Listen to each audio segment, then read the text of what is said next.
وَلَقَدْ يَسَّرْنَا الْقُرْآنَ لِلذِّكْرِ فَهَلْ مِن مُّدَّكِرٍ وَمَثَلُ الَّذِينَ يُنْفِقُونَ أَمْوَالَهُمْ ابْتِغَاءَ مَرْضَاتِ اللَّهِ، اس کے برعکس وہ لوگ، وہی سائملٹینیس کنٹراسٹ، جب ایک ریاکاری کے خرچ کے لیے وہ ایک مثال دی گئی، تمثیل اور تشبیہ دی گئی، تو اب جو واقعتاً اللہ تعالیٰ کے اجر و ثواب کے لیے خلوص و اخلاص کے ساتھ خرچ کرتا ہے، اس کے لیے بھی مثال۔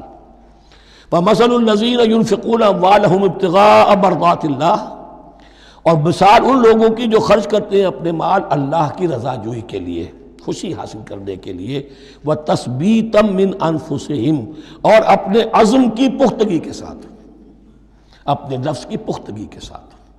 کَمَثَلِ جَنَّةٍ، ان کی مثال اس باغ کی ہے، بربوۃ، جو ذرا بلندی پر ہے، باغ ہے، جیسا کہ میں نے عرض کیا نیچرل باغ کا یہی تصور ہوتا تھا، ذرا اونچائی پر جو ہے پلانٹیشن ہے، ندی بہہ رہی ہے کوئی دامن میں، جس سے خود بخود اس کو اریگیشن ہو رہی ہے۔ کَمَثَلِ جَنَّةٍ بِرَبْوَةٍ، یہیں سے یہ قادیانیوں نے لفظ ربوہ لے کر اور اپنا وہ شہر بنایا ہے پاکستان میں۔ اصابہ وابل، اب اگر اس باغ کے اوپر زوردار منہ آ جائے، بھی آ جائے، خوب بارش برسے، فآتت اکلھا ضعفین، تو اس کا پھل جو ہے دگنا ہو جائے گا۔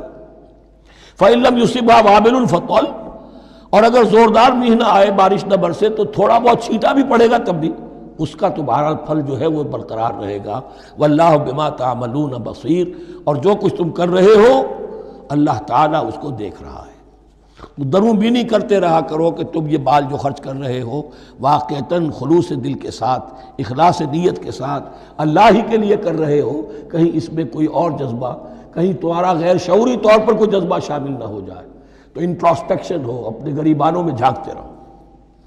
اَيَوَدُّ أَحَدُكُمْ أَن تَكُونَ لَهُ جَنَّةٌ مِّن نَخِيلٍ وَأَعْنَابٍ تَجْرِي مِن تَحْتِهَا الْأَنْهَارُ، کیا تم میں سے کوئی شخص پسند کرے گا کہ اس کا ایک باغ ہو اور کھجور کا درخت ہو اس میں، اور انگور کی بیلیں بھی ہوں، اور اس کے دامن میں ندیاں بہتی ہوں، نیچرل اریگیشن بھی ہے، کھجور کے درخت بھی ہیں، اور بیلوں کی ٹٹیاں لگی ہوئی ہیں انگوروں کی، اور انگوروں کی بیلیں ہیں۔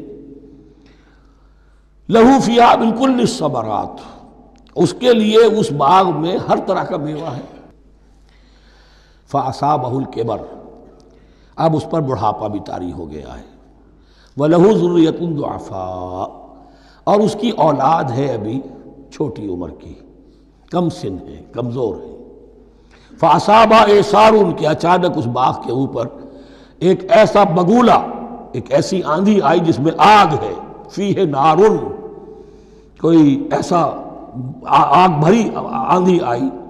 فَأَصَابَهَا إِعْصَارٌ فِيهِ نَارٌ فَاحْتَرَقَتْ، پورا کا پورا باغ جل کر جھلس کر رہ گیا۔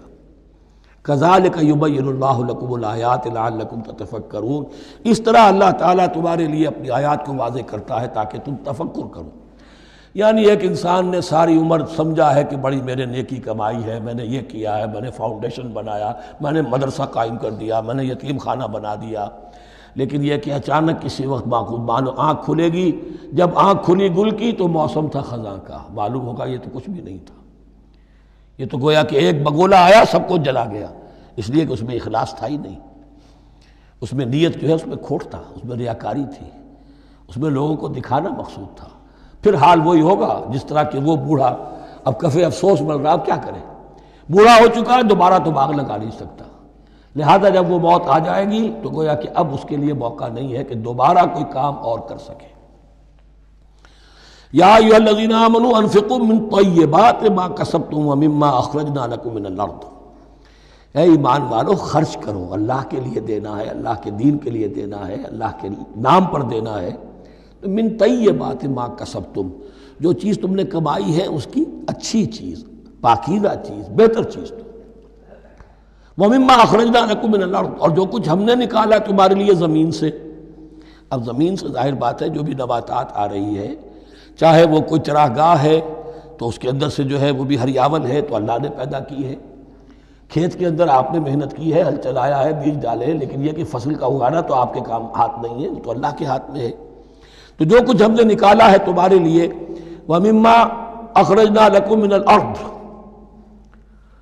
ولا تیمموا الخبیث منہ، اور اس میں سے ردی مال کا ارادہ نہ کرو، تنفقون کہ اسے خرچ کر دو، زکوٰۃ دینی ہے، عشر دینا ہے، تو جو ردی چیزیں ہیں، اب بھیڑوں بکریوں کا غلہ ہے، ان میں سے اتنی بکریاں نکالنی ہیں، اتنی بھیڑیں ہیں، تو اب جو ذرا کمزور ہیں، لاغر ہیں، بیمار ہیں، نقص والی ہیں، گنتی پوری کرنی ہے نا۔ اسی طریقے سے عشر نکالنا ہے، تو گندم کا ڈھیر لگا ہوا ہے، اس میں سے کہیں بارش پڑ گئی تھی، وہ نکال دو۔ ولا تیمموا، تیمم کے معنی یہاں نوٹ کر لیجئے قصد کرنے کے ہیں۔ ولا تیمموا الخبیث منہ، کہ اس میں سے جو ردی مال ہے، جو ناپسند ہے، اس کا قصد نہ کرو، تنفقون کہ اسے خرچ کرو، وَلَسْتُمْ بِآخِذِيهِ، اور تم ہرگز نہیں ہوگے اس کو لینے والے۔ ایسا بھی تو ہو سکتا ہے کہ تم محتاج ہو جاؤ اور تمہیں ضرورت پڑ جائے، پھر اگر تمہیں کوئی ایسی چیز دے گا تو تم قبول نہیں کرو گے۔ وَلَسْتُمْ بِآخِذِيهِ إِلَّا أَن تُغْمِضُوا فِيهِ، اللہ یہ کہ چشم پوشی کرنے پر مجبور ہو جاؤ، احتیاج اس درجے کی ہو کہ جو بھی مل جائے، ردی مل جائے، اچھا مل جائے، نفیس مل جائے، خبیث مل جائے، جو بھی مل جائے چشم پوشی کرو۔ اس کے سوا آدمی جو ہے وہ اپنے طیب خاطر کے ساتھ جو ہے وہ ردی شے قبول نہیں کر سکتا۔ وَاعْلَمُوا أَنَّ اللَّهَ غَنِيٌّ حَمِيدٌ، پھر دیکھیے غنی کا لفظ، جو کچھ دے رہے ہو یہ نہ سمجھو کہ اسے دے رہے ہو، محتاج کو دے رہے ہو، ضرورت مند کو دے رہے ہو، بلکہ یوں سمجھو کہ اللہ کو دے رہے ہو۔ وَاعْلَمُوا أَنَّ اللَّهَ غَنِيٌّ حَمِيدٌ، جان لو کہ اللہ تعالیٰ غنی ہے اور حمید ہے۔ حمید یعنی اپنی ذات میں خود محمود۔ ایک کسی شے کی اچھائی یا حسن یا کمال ایسا ہوتا ہے جسے ظاہر کیا جائے، دیکھو بھائی اس میں یہ خوبصورتی ہے، اور ایک وہ خوبصورتی ہوتی ہے جو از خود ظاہر ہے۔ حاجت مشاطہ نیست صورت دلار آمرا، تو اللہ تعالیٰ اتنا ستودہ صفات ہے، اتنا محمود ہے اپنی ذات میں کہ وہ خود بخود محمود ہے، اسے کسی حمد کی حاجت نہیں ہے، از خود محمود ہے۔ الشیطان یعدکم الفقر ویامرکم بالفحشاء، دیکھو شیطان تمہیں ڈراتا ہے اور تمہیں اندیشہ دلاتا ہے فقر کا، مت خرچ کرو، رکھو، کیا پتہ کیا کل کون سا وقت تم پر آ جائے۔ ویامرکم بالفحشاء، اور تمہیں حکم دیتا ہے بے حیائی کے کاموں کا۔ واللہ یعدکم مغفرۃ منہ وفضلا، اور اللہ وعدہ کر رہا ہے تم سے اپنی طرف سے مغفرت کا اور فضل کا۔ اب دیکھ لو، رخ روشن کے آگے شمع رکھ کر وہ یہ کہتے ہیں ادھر جاتا ہے دیکھیں یا ادھر پروانہ جاتا ہے۔ اب شیطان کی طرف جانا چاہتے ہو، اس کی بات ماننا چاہتے ہو، خوف رکھتے ہو کہیں ایسا نہ ہو جائے کہ فقر آ جائے مجھ پر، مجھے اپنا مال سنبھال کر رکھنا چاہیے، صحت سے رکھنا چاہیے، تو تم شیطان کی چال میں آ گئے، تم نے اس کی پیروی کی۔ اور اگر تم نے اپنا اللہ کی راہ میں خرچ کر دیا، اللہ پر اعتماد کرتے ہوئے، وہ میری ساری حاجتیں پوری کرے گا، آج کر رہا ہے کل کرے گا انشاءاللہ۔ تو یہ ہے واللہ یعدکم مغفرۃ منہ وفضلا واللہ واسع علیم، اللہ بہت وسعت والا ہے، اس کے خزانوں کی کوئی محدودیت کا تصور اپنے ذہن میں نہ رکھو، اور سب کچھ جاننے والا ہے۔ یؤتی الحکمۃ من یشاء، لیکن یہ باتیں حکمت کی ہیں، ایک ہے ظاہر، ایک ہے باطن۔ باطن جو ہے وہ حکمت سے نظر آتا ہے، ظاہر تو سب کو نظر آ رہا ہے۔ کسی شے کی حقیقت کیا ہے؟ اہل نظر ذوق نظر خوب ہے، لیکن جو شے کی حقیقت کو نہ دیکھے وہ نظر کیا؟ وہ حقیقت جس پر عیاں ہو جاتی وہ ہے حکیم۔ اور حکمت اصل میں نام ہے انسان کے عقل اور شعور کی پختگی کا۔ جب محکم ہو گئی عقل، اس کا شعور پختہ ہو گیا، استحکام اسی سے بنا ہے حکمت۔ یؤتی الحکمت، اللہ تعالیٰ یہ فہم کی پختگی، عقل کی پختگی، شعور کی پختگی، حقائق رسی، حقائق تک پہنچ جانے کی صلاحیت دیتا ہے جس کو چاہتا ہے۔ وَمَن یُؤْتَ الْحِکْمَةَ فَقَدْ أُوتِیَ خَیْرًا کَثِیرًا، اور جسے حکمت دے دی گئی اسے تو خیر کثیر عطا ہو گیا، اس سے بڑا تو خیر کوئی اور ہے ہی نہیں۔ وَمَا يَذَّكَّرُ إِلَّا أُولُو الْأَلْبَابِ، اور نہیں نصیحت حاصل کر سکتے مگر وہی لوگ جو ہوش مند ہیں، جو اولو الالباب ہیں، عقل مند ہیں۔